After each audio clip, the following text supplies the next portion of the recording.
তারেক রহমান চাচু আমাদের বাবার খুঁজে দিবে, খুঁজে না দিতে পারলো এটার বিচার করবে যে আমাদের বাবাদের কেন গুম করা হয়েছিল। দল করে তো কোনো অপরাধ না। আসসালামু আলাইকুম, আমি রিধি। আমার বাবার নাম পারভেজ হোসেন। 2013 সালে ডিসেম্বরের 2 তারিখ আমার বাবাকে শাহবাগ থেকে তুলে নিয়ে যাওয়া হয়। 12 বছর হয়ে গেছে আমি আমার বাবাকে এভাবে খুঁজছি।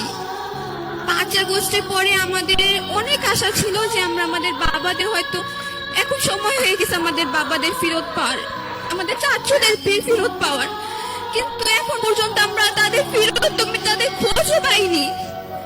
আমরা কবে তাদের খোঁজ পাবো? আমরা 5 দিন আগে আয়না ঘরে গেছিলাম, আমরা তুলি ফুপ্পি, আখি ফুপ্পি, আমরা সবাই। সেখানে যাওয়ার পর আমি আমার নামটা দেখতে পারি। আমার বাবা কত কষ্ট করে আমার নামটা লিখছে, হয়তো আমার বাবার অনেক কষ্ট হয়েছে ওই নামটা লিখতে। আয়না ঘরের অনেক লেখা ওগুলো সব মুছে ফেলছে। স্বৈরাচার সরকার তো নাই, তাহলে তো কে মুছবে এগুলো? আমরা কি আমাদের বাবাদের ফেরত পাবো না? আমরা কি স্বাধীন দেশে স্বাধীনভাবে হাঁটতে পারবো না?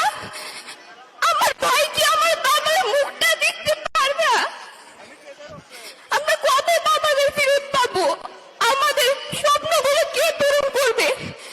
রাষ্ট্র যেহেতু আমাদের বাবাদের গুম করেছে, রাষ্ট্রই আমাদের দায়িত্ব নেবে।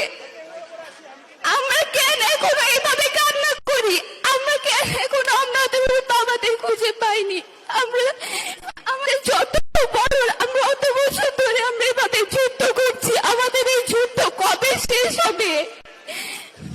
এই সরকারের কাছে আমার অনেক কিছু আশা ছিল যে আমাদের বাবাদের তো ফেরত আমাদের খুঁজে দিবে, এটার বিচার করবে, কিন্তু এখন দেখছি এমন কিছুই না।